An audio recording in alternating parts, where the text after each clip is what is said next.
ನಿಮ್ಮ ಕಡೆ ಅಂದರೆ ಮಹಿಳಾ ವಿದ್ಯಾರ್ಥಿಗಳಿಗೆ ಅದು ನೋಡಿ, ಸರ್ಕಾರ ಈಗ ಬರೀ ಗ್ಯಾರಂಟಿಗಳನ್ನ ಕೊಟ್ಟು ತುಂಬ ಯಾವ ರೀತಿ ದಿವಾಳಿ ಆಗೋಗಿದೆ. ಅವರಿಗೆ ಒಟ್ಟಲ್ಲಿ ವಿದ್ಯಾರ್ಥಿಗಳಿಂದ ಲೂಟಿ ಮಾಡಬೇಕು ಅನ್ನೋದು ಉದ್ದೇಶ. ಇದಕ್ಕೆ ನೋಟಿಫಿಕೇಶನ್ ಮಾಡ್ತೀವಿ. ಈಗ 2 ದಿನದಿಂದ ನೋಟಿಫಿಕೇಶನ್ ಆಗಿದೆ. PC ಮಿನಿಮಮ್ ಇದಕ್ಕೆ 8 ರಿಂದ 10 ಲಕ್ಷ ಜನ ಅಪ್ಲಿಕೇಶನ್ ಆಗ್ತಾರೆ. ಒಬ್ಬೊಬ್ಬ ಅಭ್ಯರ್ಥಿ 750 ರೂಪಾಯಿ ಮಿನಿಮಮ್ 100 ಕೋಟಿ ಪರೀಕ್ಷಾ ಶುಲ್ಕವನ್ನು ಕಲೆಕ್ಟ್ ಮಾಡ್ತಾರೆ. ಈ ಹಿಂದೆ BAO ಎಕ್ಸಾಮ್ ಆಯಿತು, BA ರೆಕ್ರೂಟ್ಮೆಂಟ್ ಇದೆ, ಕಾಂಗ್ರೆಸ್ ಸರ್ಕಾರ ಮಾಡಿದ್ರು. ಆ ಟೈಮಲ್ಲಿ 40 ಕೋಟಿ ಬರೀ ಪರೀಕ್ಷಾ ಶುಲ್ಕನೇ ಕಲೆಕ್ಟ್ ಆಗಿತ್ತು. ಇವ್ರು ಏನು ಮಾಡ್ತಾ ಇದ್ದಾರೆ ಅಂದರೆ KEಗೆ ಸಪ್ರೇಟ್ ಆದಂಥ ಒಂದು ಫಂಡ ನೀಡಬೇಕು ಪರೀಕ್ಷೆ ನಡೆಸೋದಕ್ಕೆ. ಬಟ್ ಹಂಗೆ ಮಾಡ್ತಾ ಇಲ್ಲ. ನಾವು ಕಟ್ಟೋ ಫೀಸ್ ದುಡ್ಡನ್ನ ತಗೊಂಡು ಇವರೆಲ್ಲೋ ಬಡ್ಡಿಗೆ ಬಿಟ್ಕೊಂಡು ಆ ದುಡ್ಡಲ್ಲಿ ತಮ್ಮ ಲಾಭಗಳನ್ನ ನೋಡ್ಕೊಳ್ತಾ ಇದ್ದಾರೆ. ಇದು ಒಳ್ಳೇದಲ್ಲ. ಕೇಂದ್ರ ಸರ್ಕಾರದಲ್ಲಿ ಯಾವುದೇ ಒಂದು ಪರೀಕ್ಷೆ ಆಗಲಿ, ಕೆಲವೊಂದು ಪರೀಕ್ಷೆಯಲ್ಲಿ ಹೆಂಗೆ ರೂಲ್ಸ್ ಇದೆ ಅಂದರೆ ಪರೀಕ್ಷೆ ಅಟೆಂಡ್ ಆದ ತಕ್ಷಣ ಫೀಸು ಒಂದು ಆಸ್ಪಿರೆಂಟ್ಸ್ಗಳಿಗೆ ವಾಪಸ್ ರಿಟರ್ನ್ ಅವ್ರ ಅಕೌಂಟಿಗೆ ಜಮಾ ಆಗುತ್ತೆ. ಅಂಥದ್ದೆಲ್ಲ ಇರಬೇಕಾದ್ರೆ ಇಲ್ಲಿ ನಮ್ಮ ರಾಜ್ಯ ಸರ್ಕಾರದಲ್ಲಿ ಇವ್ರಿಗೆ ಏನು ವಿದ್ಯಾರ್ಥಿಗಳು ದುಡ್ಡು ಏನು ಇವ್ರು ಜೀವನ ಮಾಡೋಕ್ಕೆ ಹೊರಟಿದ್ದಾರೆ ಅಂತ ಗೊತ್ತಾಗ್ತಿಲ್ಲ. ಸೊ ಈ ಕೂಡಲೇ ಏನು ಈ ಪ್ರಿಯಾಂಕರ್ಗೆ ಅವರಿಗೆ ಗೃಹ ಸಚಿವರಿದ್ದಾರೆ, ಈ ಒಂದು ಪೊಲೀಸ್ ನೇಮಕಾತಿ ಕೂಡ ಅವರ ಅಂಡರಲ್ಲೇ ಬರುತ್ತೆ, ಅವರ ಇಲಾಖೆಯಲ್ಲಿ.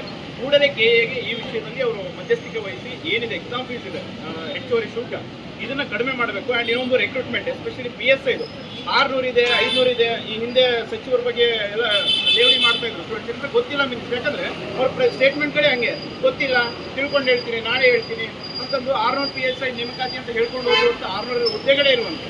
ನಾವು ಕೇಳಿದ್ರೆ ಹೇಳ್ತಾರೆ ಇರೋದೇ 132 ಹುದ್ದೆ ಅಂತ. ಅಂದರೆ ಇವರು 600 ಯಾಕೆ ವಿದ್ಯಾರ್ಥಿಗಳಿಗೆ ಸುಳ್ಳು ಹೇಳಿ ಮೋಸ ಮಾಡಿದ್ರು. ಒಟ್ಟಾರೆ ಈ ಕಾಂಗ್ರೆಸ್ ಸರ್ಕಾರ ಬಂದಾಗಿಲ್ಲ ನೇಮಕಾತಿ ಹೆಸರಿನಲ್ಲಿ ವಿದ್ಯಾರ್ಥಿಗಳನ್ನ ಶೋಷಣೆ ಮಾಡಿದ್ದಾರೆ. ಈಗಾಗಲೇ ಸ್ವಿಗ್ಗಿ, ಝೊಮ್ಯಾಟೊ ಬಾರ್ಗಳಲ್ಲಿ ಕೆಲಸ ಮಾಡ್ಕೊಂಡು ಎಷ್ಟೋ ಆಸ್ಪೆಕ್ಟ್ ಓದೋ ಆಸಕ್ತಿನೇ ಕಳ್ಕೊಂಡ್ಬಿಟ್ಟಿತ್ತು. ಈಗೇನೋ ನೇಮಕಾತಿ ಆಯಿತು, ನಾವು ಓದಿ ಏನೋ ಪರೀಕ್ಷೆ ಬರಿತೀವಿ ಅಂದರೆ ಇವ್ರು ಈ ರೀತಿಯಾಗಿ ಫೀಸನ್ನು ಹೆಚ್ಚುವರಿ ಫೀಸ್ ತೊಗೊಂಡು ಲೂಟಿ ಮಾಡುವಂಥದ್ದು. ಆ್ಯಂಡ್ ಒಳ ಮೀಸಲಾತಿ ಎಷ್ಟೋ ನೇಮಕಾತಿ ಆಗಿರೋದನ್ನ ಕ್ಯಾನ್ಸಲ್ ಮಾಡಿಬಿಟ್ಟು ಮತ್ತೆ ರೀರೆಕ್ರೂಟ್ಮೆಂಟ್ ಮಾಡೋದು, ಅವೆಲ್ಲ ತುಂಬ ಸಮಸ್ಯೆ ಇದೆ. ಹಾಗಾಗಿ ಸರ್ಕಾರ ಏನು ಭರವಸೆ ಕೊಟ್ಟಿತ್ತು ಪ್ರಣಾಳಿಕೆಯಲ್ಲಿ, ನಾವು ಅಧಿಕಾರಕ್ಕೆ ಬಂದರೆ 2,86,000 ಏನು ಹುದ್ದೆಗಳಿದೆ ಖಾಲಿ ಹುದ್ದೆಗಳನ್ನು ತುಂಬ್ತೀವಿ ಅಂತ, ಅದನ್ನೇ ನಮಗೀಗ ಈಡೇರಿಸಬೇಕು. ಇವರು ಬರೀ ಸುಮ್ಮನೆ 56,000 ಮಾಡಿ ನಾವು ಹೋಗ್ಬಿಡ್ತೀವಿ ಅಂತಂದರೆ ಆಗಲ್ಲ. ಅವ್ರು ಏನು ಭರವಸೆ ಕೊಟ್ಟಿದ್ರು ಅದನ್ನು ಫುಲ್ಫಿಲ್ ಮಾಡಬೇಕು.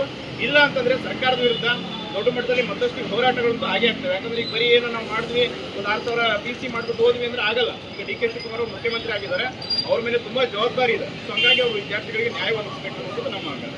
ಅಂದರೆ ಇದಿಷ್ಟು ಸ್ಪರ್ಧಾತ್ಮಕ ಪರೀಕ್ಷೆಗೆ ತಯಾರಿ ಆಗ್ತಾ ಇರುವಂತಹ ಎಕ್ಸಾಮ್ ಆಗ್ಬೋದು, ಇನ್ನಷ್ಟು ನೇಮಕಾತಿಗಳಾಗಬೇಕು. ಜೊತೆಗೆ KEA ಅವರು ಈ ಒಂದು ಶುಲ್ಕವನ್ನು ಏನು ಹೆಚ್ಚಳ ಮಾಡಿದ್ದಾರೆ ಅದನ್ನು ಕಡಿತಗೊಳಿಸಬೇಕು.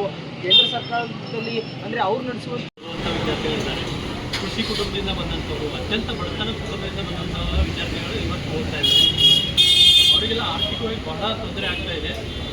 UPSC ಮತ್ತು ಕೇಂದ್ರದ ಅನೇಕ SSC ಎಕ್ಸಾಮ್ಗಳು ಕೂಡ ಅಷ್ಟೊಂದು ಫೀಸ್ ಇಲ್ಲ. 100 ರೂಪೀಸಲ್ಲಿ ಇವತ್ತು ಪರೀಕ್ಷೆಗಳನ್ನು ನಡೆಸ್ತಾ ಇದ್ದಾರೆ. ಈಗ ತಾವು ಸ್ಪರ್ಧಾತ್ಮಕ ಪರೀಕ್ಷೆಗೆ ತಾವು ಅಟೆಂಡ್ ಆಗುತ್ತೆ, ಈ ಹಿಂದೆ ಎಷ್ಟು ಹೆಚ್ಚಳ ಆಗಿದೆ? ಮೊದಲು ಎಲ್ಲ ಪೊಲೀಸ್ ನೇಮಕಾತಿ ಎಲ್ಲ 250 ರೂಪಾಯಲ್ಲಿ ಪರೀಕ್ಷೆ ಮಾಡ್ತಾ ಇದ್ರು. ಬಟ್ ಇವತ್ತು 750 ಅನ್ನೋದು ಬಹಳ ಹೊರೆ ಆಗುತ್ತದೆ ವಿದ್ಯಾರ್ಥಿಗಳಿಗೆ. ಅಷ್ಟೇ ಅಲ್ಲದೆ ಇವತ್ತು 56,000 ನೇಮಕಾತಿನ ಮಾಡ್ಕೋತೀನಿ ಅಂತ ಸರ್ಕಾರದವ್ರು ಹೇಳಿದರು. ಇನ್ನೂ ಆದರೂ ಆ ನೇಮಕಾತಿಗಳು ಇನ್ನೂ ಬಂಧನದಲ್ಲಿ ಇದ್ದಾವೆ. ಇವಾಗ ತಾನೇ ಪ್ರಾರಂಭ ಮಾಡಿದ್ದಾರೆ. ಹೊಸದಾಗಿ ಏನು ಇವತ್ತು ನಮ್ಮ ಮುಖ್ಯಮಂತ್ರಿಗಳಾಗಿದ್ದಾರೆ, ಅವ್ರ ಮೇಲೆ ವಿದ್ಯಾರ್ಥಿಗಳು ಬಹಳಷ್ಟು ಭರವಸೆಯನ್ನು ಇಟ್ಕೊಂಡಿದ್ದಾರೆ. ಹೊಸ ನೇಮಕಾತಿಗಳನ್ನು ಪ್ರಾರಂಭ ಮಾಡಬೇಕು. ಇದೇ ವರ್ಷದಲ್ಲಿ ಒಂದು ಕಾಲಘಟ್ಟದಲ್ಲಿ, ಇದೇ ಒಂದು ವರ್ಷದೊಳಗಿನ 56,000 ನೇಮಕಾತಿಗಳನ್ನು ಏನು ಸರ್ಕಾರ ಭರವಸೆ ಕೊಟ್ಟಿದೆ ಅದನ್ನು ತುಂಬಿಕೊಂಡು ವಿದ್ಯಾರ್ಥಿಗಳಿಗೆ ಅನುಕೂಲ ಮಾಡಿಕೊಡಬೇಕು. ಮತ್ತು ವಿದ್ಯಾರ್ಥಿಗಳು ಇವತ್ತು ಏನು ಬಡತನದಿಂದ ಬಂದಂತಹ ಅತ್ಯಂತ ಕೃಷಿ ಕುಟುಂಬದಿಂದ ಬಂದಂಥ ವಿದ್ಯಾರ್ಥಿಗಳ ನೋವೇನಿದೆ ಅದಕ್ಕೆ ಸ್ಪಂದಿಸಿ ವಿದ್ಯಾರ್ಥಿಗಳ ಭವಿಷ್ಯಕ್ಕೆ ಒಂದು ಒಳ್ಳೆಯ ರೀತಿ ಆಗುವಂತಹ ಒಂದು ಕೆಲಸವನ್ನು ಸರ್ಕಾರ ಮಾಡಬೇಕು ಅಂತ ಹೇಳಿ ನಾವು ವಿನಂತಿ ಮಾಡ್ತೀವಿ. ಈಗ ಇಲ್ಲಿವರೆಗೂ ಎಲ್ಲ ವಿದ್ಯಾರ್ಥಿಗಳು, ಸ್ಪರ್ಧಾರ್ಥಿ ವಿದ್ಯಾರ್ಥಿಗಳು ಹೇಳ್ತಾ ಇರುವಂಥದ್ದು, ನಾವು ಪ್ರತಿ ಬಾರಿ ಬರೆಯುವಂಥ ಎಕ್ಸಾಮ್ಗೆ ಆ ಒಂದು ಸ್ಪರ್ಧಾತ್ಮಕ ಪರೀಕ್ಷೆಗೆ ಕಡಿಮೆ ಶುಲ್ಕ ಇತ್ತು.